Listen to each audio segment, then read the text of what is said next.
Aujourd'hui à Grosne, tu vas nous présenter un foie gras un peu spécial. Aujourd'hui, je vous propose une recette particulière avec une eau de vie de Péquet de Liège, avec un foie gras de la région, et c'est une recette signée Maison Gauss.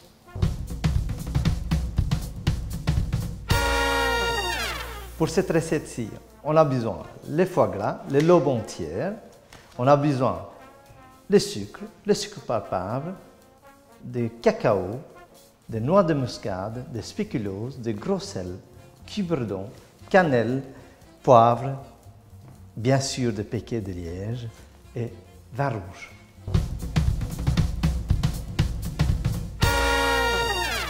Enlève les nerfs de l'aube. As-tu un conseil à Grosne pour enlever les nerfs? Alors, dans les nerfs de l'aube, il y a plusieurs façons, mais la meilleure façon de faire n'est pas déchirer la lobe. Le nerf, il va dans ce sens-là, donc on va chercher les nerfs. Deuxième chose, c'est couper en transversal, et là, bien sûr, on a les grands nerfs. Les grands nerfs, d'un coup, on peut tirer.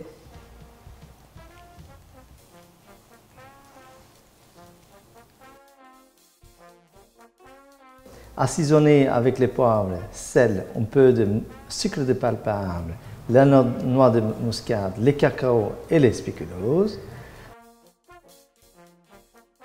Faire mélanger avec du Péquet, mélanger tout à la main et filmer au film contact. Laisser reposer pendant 12 heures au frigo. Chauffer le vin avec une cuillère à soupe de sucre et laisser réduire. Éplucher et couper les pommes en tranches. Verser le cuberdon et ensuite les pommes dans le vin. Retirer les pommes dès qu'elles sont presque cuites et réservées. Faire réduire le vin rouge jusqu'à option d'un état sirupeux. Enrober les pommes dans le sirop et réserver au froid. Nos lobes sont restés 12 heures au frigo. Quelle est l'étape suivante à Grosne? Eh bien, à partir de maintenant, on va le mettre en terrine. Une fois que c'est mis en terrine, on va les cuire. Et là, on finit les prochaines étapes. Mettre les terrines et cuire à 100 degrés pendant 30 minutes au four. Voilà, les 30 minutes passées, le foie gras il est en parfait état. Il a perdu légèrement la graisse, mais c'est tout à fait normal. Ici, on le met en grand froid pendant facilement 1 heure. Et le foie gras sera prêt. Croûter avec les spéculoos et des pains d'épices qui sont déjà mixés. Enrober le foie gras avec la mélange, filmer et réserver au froid.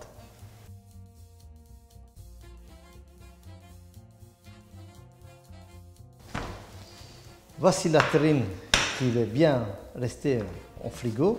Et là, on coupe le foie gras avec le film. Une fois qu'on a terminé ça, le film il vient facilement enlever. On va déposer le foie gras dans ce sens-là.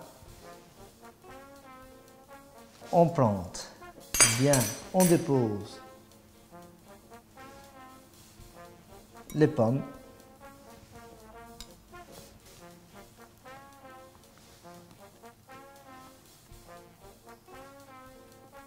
Ici, on a mis, parce qu'on a plein de saisons, on a mis les compotes de cointe, mais ça peut être tout à fait une autre compote qui ça peut accompagner ça. Pour donner un peu de croustillant, c'est toujours une petite carotte mauve marinée, c'est toujours bien. Comme herbe, un peu des herbes un peu plus modernes, mais qui c'est très très bon, un chiso purple. Ça donne toujours un goût un peu particulier. Et forcément, un petit toast, c'est toujours bienvenu. C'est ça qui fait un peu les croustillants. Les cuissons de vin rouge Et on a eu après une petite réduction de vin rouge. As-tu un conseil œnologique pour accompagner cette entrée? Effectivement, pour cette entrée-là, moi je conseille toujours un vin sec. Ça peut être un Sancerre qui c'est très bien, mais ça peut être aussi un Bourgogne qui est aussi bien là-dedans. Je vous en prie. Merci à Gron Billa, chef chez le traiteur Gauss à Grivnier.